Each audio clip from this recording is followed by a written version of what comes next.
ବହୁତ ଦିନ ପୂର୍ବର କଥା। ଗୋଟିଏ ଗାଁରେ ଅଲକ୍ଷ୍ମୀ ବୋଲି ଗୋଟେ ଛୋଟ ଝିଅ ଥିଲା। ତା ପାଖରେ ତା ଜେଜେମା ଆଉ ତା ବାପା ରହୁଥିଲେ। ଅଲକ୍ଷ୍ମୀକୁ ତା ବାପା ଘୃଣା କରୁଥିଲେ। ତା ଜେଜେମା ହିଁ ତାର ପାଳନ କରୁଥିଲେ। ଅଲକ୍ଷ୍ମୀ ଜନ୍ମ ହେବା ପରେ ତା ମାଙ୍କ ମୃତ୍ୟୁ ହୋଇଥିଲା। ସେଥିପାଇଁ ତା ବାପା ତାକୁ ଅଲକ୍ଷ୍ମୀ ବୋଲି କୁହନ୍ତି। ତା ଆଡକୁ ସେ ଦେଖୁ ବି ନଥିଲେ। ଇଏ ହେଉଛି ଆମ ଘରର ଅଲକ୍ଷଣୀ। ତା ପାଇଁ ମୋ ସ୍ତ୍ରୀଙ୍କ ମୃତ୍ୟୁ ହୋଇଥିଲା। ଏଥିପାଇଁ ଇଏ ମୋ ଝିଅ ନାହିଁ, ଇଏ ହେଉଛି ଗୋଟେ ଅଲକ୍ଷଣୀ। ତା ବାପାକୁ ସମସ୍ତେ ବୁଝେଇଲେ କି ଦେଖ, ଯୋଉଟା ହବାର ଥିଲା ସେଇଟା ହେଇଗଲା। ଅଲକ୍ଷ୍ମୀର ମା ଧାର୍ମିକ ଥିଲେ। ଭଗବାନ ଶିବଙ୍କୁ ସେ ପୂଜା କରୁଥିଲେ। କିନ୍ତୁ ତା ବାପା ତା ମାର ମୃତ୍ୟୁର ଦୋଷ ଅଲକ୍ଷ୍ମୀକୁ ହିଁ ଦେଉଥିଲେ ଆଉ ତାକୁ ବହୁତ ଘୃଣା କଲେ।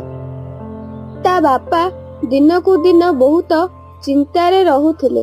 ଏହା ଦେଖି ତା ଜେଜେମା ବହୁତ ଚିନ୍ତାରେ ରହୁଥିଲେ। ଆରେ ମୋ ପୁଅ, ଏମିତି ଚିନ୍ତାରେ ରହିଲେ ତ ସଂସାର ଆଗକୁ କେମିତି ବଢିବ? ତାଙ୍କୁ ସମସ୍ତେ ବୁଝାଉଥିଲେ, ହେଲେ ସେ କାହାର କଥା ବି ଶୁଣୁ ନଥିଲେ। ଅଲକ୍ଷ୍ମୀ ଯେବେ ବି ତାଙ୍କ ପାଖରକୁ ଆସୁଥିଲା, ସେ ତାକୁ ଅଣଦେଖା କରି ଚାଲି ଯାଉଥିଲେ। ତା ଜେଜେମା ହିଁ ତାର ଦେଖାଶୁଣା କରୁଥିଲେ। ଏମିତି ହିଁ ତା ନାଁ ଅଲକ୍ଷ୍ମୀ ରହିଗଲା। ତାକୁ ସମସ୍ତେ ଅଲକ୍ଷ୍ମୀ ଡାକିବାକୁ ଲାଗିଲେ। ଦେଖେ ପୁଅ, ମୁଁ ବୁଢୀ ହେଲିଣି। ତୋର ଆଉ ଲକ୍ଷ୍ମୀର ଦେଖାଶୁଣା କରିବା ପାଇଁ ଜଣେ ନିହାତି ଦରକାର। ସେଥିପାଇଁ ତୁ ଆଉ ଥରେ ବିବାହ କରେ। ତାଙ୍କୁ ତା ମାଙ୍କ କଥା ଠିକ ଲାଗିଲା। କାହିଁକି ନା ଅଲକ୍ଷ୍ମୀର ମା ଯିବାର ବହୁତ ଦିନ ହୋଇଯାଇଥିଲା। ଅଲକ୍ଷ୍ମୀର ସେବା କେବେ ଯାଏ ଜେଜେମା କରୁଥିବ? ସେଥିପାଇଁ ସେ ଜଣେ ବିଧବାଙ୍କୁ ବାହା ହେଲେ, ଯାହାର ଆଗରୁ ଗୋଟେ ଝିଅ ଥିଲା। କିନ୍ତୁ ତା ଦ୍ୱିତୀୟ ମା ବି ତାକୁ ଘୃଣା କରିଲେ। ଏମିତି ହିଁ ହୋଇ ସମୟ ବଢିଲା। ଦ୍ୱିତୀୟ ଝିଅ ଆସିବାରୁ ତା ବାପା ବହୁତ ଖୁସି ଥିଲେ ଆଉ ତାକୁ ଖୁସିରେ ଲକ୍ଷ୍ମୀ ବୋଲି ଡାକୁଥିଲେ। ଲକ୍ଷ୍ମୀ ଓ ଅଲକ୍ଷ୍ମୀ ଦୁଇ ଜଣ ଗୋଟିଏ ସାଥିରେ ବଡ ହେଲେ। ଶୁଣ, ଦୁଇ ଝିଅ ଆମର ବଡ ହେଲେଣି। ତାଙ୍କ ପାଇଁ ବରପାତ୍ର ଖୋଜିବାକୁ ପଡିବ। ହଁ, ବାହାଘର ତ କରିବାକୁ ପଡିବ। ବାହାଘର ଯେତେ ଜଲଦି ହବ ଭଲ ହବ। ଏଇ ଅଲକ୍ଷ୍ମୀର ଛାଇ ଆମ ଘରକୁ ପଳେଇଲେ ଭଲ ହବ। ଅଲକ୍ଷ୍ମୀ ବଡ, ପ୍ରଥମେ ତାର ବାହାଘର ହେବ। ତା ପାଇଁ କଣ ବରପାତ୍ର ଦେଖିବ? ଯେମିତି ଆସିଛି ସେମିତି ହିଁ ଯିବ। ତା ପାଇଁ ତ ଅନ୍ଧ କିମ୍ବା ଭିକମଗା ପୁଅ ହିଁ ଠିକ ରହିବ। କୋଉଠି ସିଏ ଧନୀ ଘରର ଯୋଗ୍ୟ? ଯୋଉଠିକୁ ଯିବ ସେଠିକାର ବେଳା ବିଗାଡି ଦେବ। ଏଠି ତ ତା ମାକୁ ଖାଇଗଲା। ସେଠି କିଏ ଜାଣିବ କଣ କରିବ? ଆମକୁ କଣ କଣ ଶୁଣିବାକୁ ପଡୁଛି। ତୁମେ ଠିକ କହୁଛ। ଅଲକ୍ଷ୍ମୀ ବଡ ଧାର୍ମିକ ଝିଅ ଥିଲା। ଠିକ ତା ମା ପରି ସେ ବି ଶିବଙ୍କୁ ବଡ ଆଗ୍ରହରେ ପୂଜା କରୁଥିଲା। ଆଉ ଯୋଉ ଲକ୍ଷ୍ମୀ ଥିଲା, ସେ ବହୁତ ଅହଙ୍କାରୀ ଥିଲା। ତା ବାପା ନିଜେ ଅଲକ୍ଷ୍ମୀ ପାଇଁ ବର ଖୋଜିବାକୁ ଗଲେ। ସେ ବହୁତ ଦୂର ଚାଲିଲେ। ବହୁତ ଗାଁ ବୁଲିଲା ପରେ ଗୋଟେ ଭିକାରୁଣୀକି ଦେଖିଲେ। ତାର ଗୋଟିଏ ପୁଅ ଥିଲା। ଦୁଇ ମା ପୁଅ ଭିକ ମାଗୁଥିଲେ। ତା ପୁଅ ଅନ୍ଧ ଥିଲା। ଘର ନାଁରେ ଗୋଟେ ଭଙ୍ଗା ଚାଳ ଘର ଥିଲା। ତାଙ୍କୁ ଦେଖି ତା ବାପା ଖୁସି ହୋଇଗଲେ। କାହିଁକି ନା କେବେଠୁ ସିଏ ଖୋଜୁଥିଲେ। ଯେମିତି ସାବତ ମା କହିଥିଲା, ସେମିତି ହିଁ ପୁଅ ମିଳିଗଲା। ସେ ଭିକାରୁଣୀ ପାଖକୁ ଗଲେ ଆଉ କହିଲେ, ଶୁଣ, ମୁଁ ତମ ପୁଅ ପାଇଁ ଗୋଟେ ଭଲ ଘରୁ ଭଲ ପ୍ରସ୍ତାବ ଆଣିଛି। ଆରେ ଭାଇ, କଣ ପାଇଁ ଭିକାରୁଣୀ ବୋଲି ମଜା କରୁଛ? ଆରେ କଣ ପାଇଁ କିଏ ମୋ ଅନ୍ଧ ପୁଅକୁ ବାହା ହବ? ଆରେ ମୁଁ ତମ ପୁଅ ପାଇଁ ଗୋଟେ ଭଲ ପ୍ରସ୍ତାବ ଆଣିଛି। ସେ ପୁଣି ମୋ ନିଜ ଝିଅ। ଭଲ ଘରୁ ବୋହୂ ଆସିବ। ସିଏ କୋଉଟା ଆଣୁ କି ନ ଆଣୁ, ସିଏ ଯେମିତି ବି ହଉ, କିନ୍ତୁ ଗୋଟେ ଧନୀ ଘରେ ତ ସମ୍ପର୍କ ଲାଗିଯିବ। ସେଠି ଅଲକ୍ଷ୍ମୀର ବାହାଘର ଠିକ କରି ସେ ଘରକୁ ଫେରିଲେ। ତାପରେ ସେ ତା ସ୍ତ୍ରୀକୁ ସବୁ କଥା କହିଲେ। ଠିକ ଅଛି, ଯେମିତି ପୁଅ ଖୋଜୁଥିଲି ଠିକ ସେମିତି ମିଳିଛି। ତାପରେ ସେ ଅନ୍ଧ ଭିକାରୀ ସହ ତା ବାହାଘର ହୋଇଗଲା। ଯୌତୁକ ଭଳି ତାକୁ କିଛି ବି ଦେଲେନି। ସେ ସେଠାରୁ ବିଦାୟ ନେଇ ଶାଶୁ ଘରକୁ ଆସିଲା।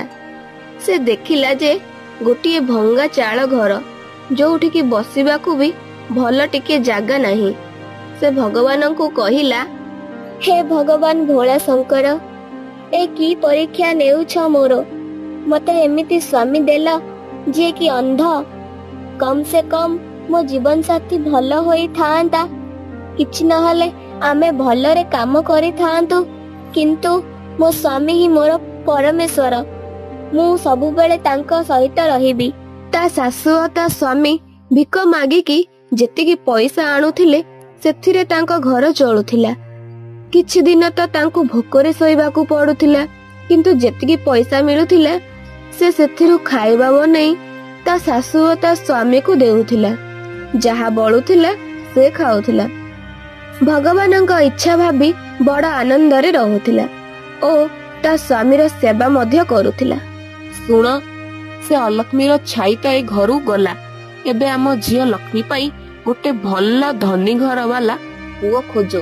ତାପରେ ଲକ୍ଷ୍ମୀର ବାହାଘର ଗୋଟେ ଧନୀ ଘରେ ହେଲା।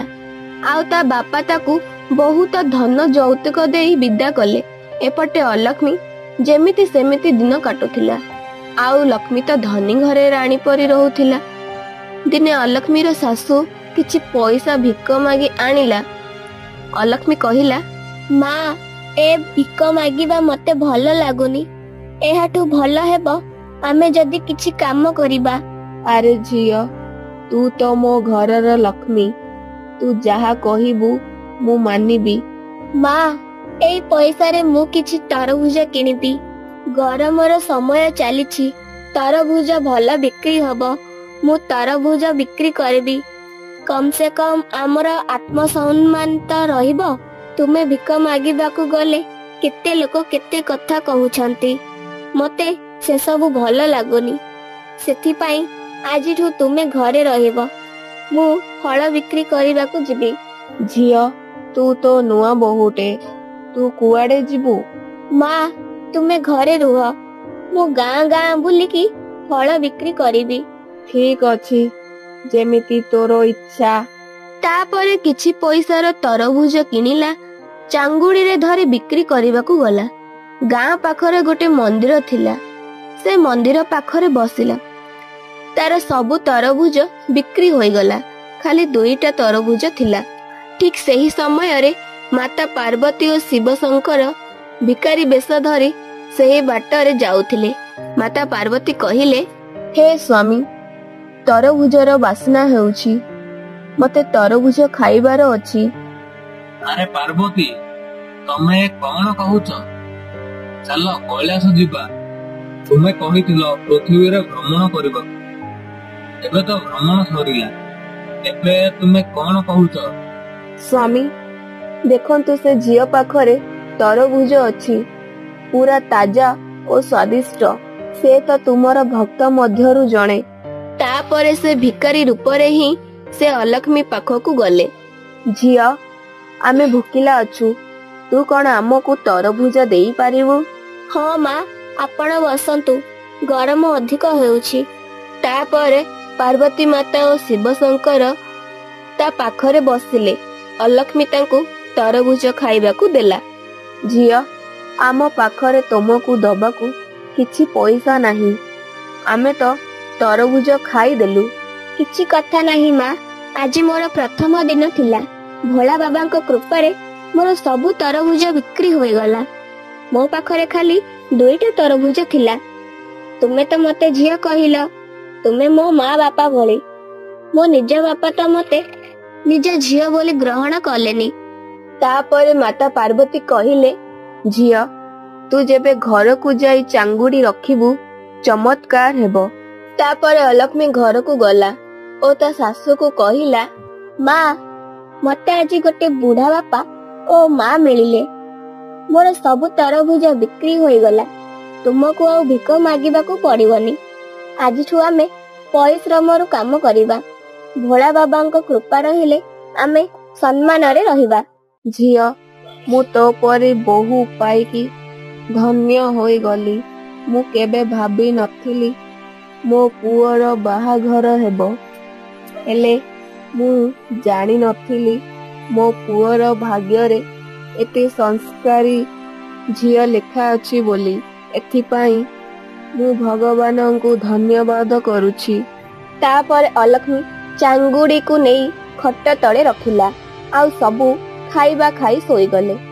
ଯେତେବେଳେ ସକାଳୁ ଉଠିଲେ ଆଉ ଦେଖିଲେ ତାର ଭଙ୍ଗା ଘର ଗୋଟେ ବଡ ଘରରେ ବଦଳିଛି। ହୀରାମୋତି ଓ ଧନରେ ତା ଘର ଚମକୁଥିଲା। ଏହା ଦେଖି ତ ସିଏ ଆଶ୍ଚର୍ଯ୍ୟ ହୋଇଗଲା। ତା ଶାଶୁ ପାଖକୁ ଗଲା। ମା ଉଠ, ମା ଉଠ। ତା ଶାଶୁ ତାର ନିଜ ଘରକୁ ନିଜେ ଚିହ୍ନି ପାରୁନଥିଲେ। ଆରେ ଲକ୍ଷ୍ମୀ, ଆମେ କଣ ତୋ ବାପ ଘରକୁ ଆସିଛନ୍ତି? ତୋ ବାପା ତ କେବେ ବି ଆମକୁ ଡାକି ନାହାନ୍ତି। ସକାଳୁ ସକାଳୁ ଏଠିକୁ ମତେ କାହିଁକି ଆଣିଛୁ ତୁ? ନାହିଁ ମା, ଏଟା ମୋ ବାପା ଘର ନାହିଁ, ଏହା ଆମ ଘର। ଏହା ହେଉଛି ମାତା ପାର୍ବତୀ ଓ ଶିବ ଶଙ୍କରଙ୍କର ଚମତ୍କାର। ତାଙ୍କର କୃପାରୁ ଆମ ଭାଗ୍ୟ ବଦଳିଲା। ସେ ବୁଢା ବାପା ଓ ମା ଆଉ କିଏ ନୁହନ୍ତି, ସେ ହିଁ ଭୋଳା ବାବା ଓ ମାତା ପାର୍ବତୀ, ଯାହାକୁ ମୁଁ ଚିହ୍ନି ପାରିଲିନି।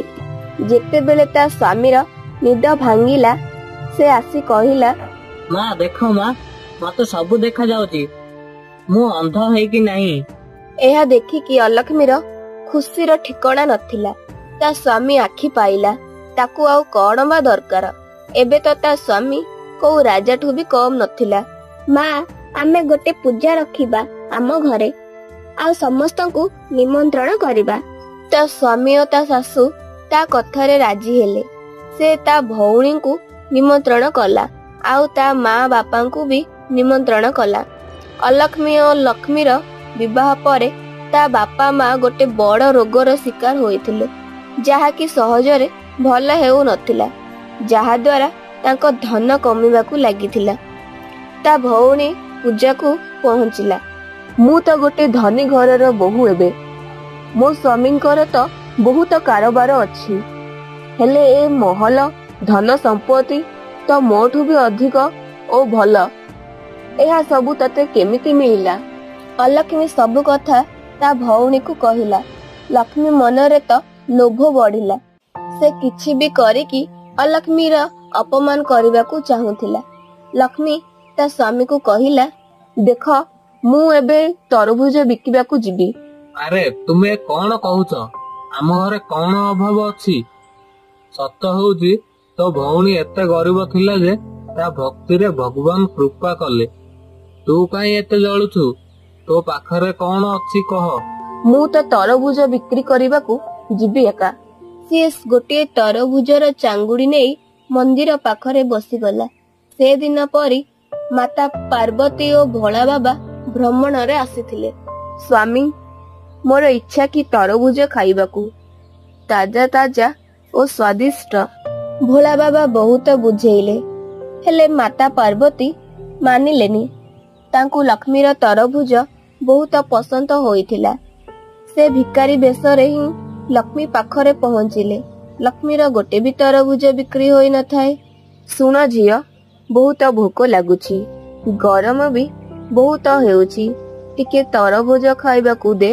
ଏ ବୁଢୀ, ଯା ଯା, ଗୋଟିଏ ବି ତରଭୁଜ ବିକ୍ରି ହୋଇନି, ଭିକାରୀ ମାନେ ମାଗିବାକୁ ଆସିଗଲେ। ତାପରେ ଶିବ ପାର୍ବତୀ ସେଠି ତା ପାଖରେ ହିଁ ବସିଗଲେ। ଆରେ ଦୂରେଇକି ରୁହ, କେତେ ଅସନା ଲୋକମାନେ ବା। ତୁମକୁ ଯଦି ତରଭୁଜ ଦେଇଦେବି, ତାହେଲେ ଶିବ ପାର୍ବତୀ ଆସିଲେ କଣ ଦେବି? ଯାଅ ଏଠାରୁ। ସକାଳୁ ସନ୍ଧ୍ୟା ହୋଇଗଲା, ତାର ଗୋଟେ ବି ତରଭୁଜ ବିକ୍ରି ହୋଇନଥିଲା। ଶିବ ପାର୍ବତୀ ସେଠାରୁ ଯିବାକୁ ଲାଗିଲେ। କୁଆଡେ ଚାଲି ଯାଉଛ? ମତେ କିଛି କହିବନି କି? ଅଲକ୍ଷ୍ମୀକୁ ତ କହିଥିଲ। ଆରେ ହଁ, ଚାଙ୍ଗୁଡି ନେଇ ଖଟ ତଳେ ରଖିଦବ। ତାପରେ ସେ ଚାଙ୍ଗୁଡି ଖଟ ତଳେ ରଖି ଖାଇବା ଖାଇ ଶୋଇଗଲେ। ସକାଳୁ ଉଠିଲେ ତ ସେ ଦେଖିଲା ତାର ସୁନ୍ଦର ଘର ବଦଳରେ ଗୋଟେ ଭଙ୍ଗା ଚାଳ ଘର ଥିଲା। ଏବେ ତ ଲକ୍ଷ୍ମୀ କାନ୍ଦିବାକୁ ଲାଗିଲା। ହେ ଭଗବାନ, ଅଲକ୍ଷ୍ମୀ ମୋ ସହ ଏ କଣ କଲା?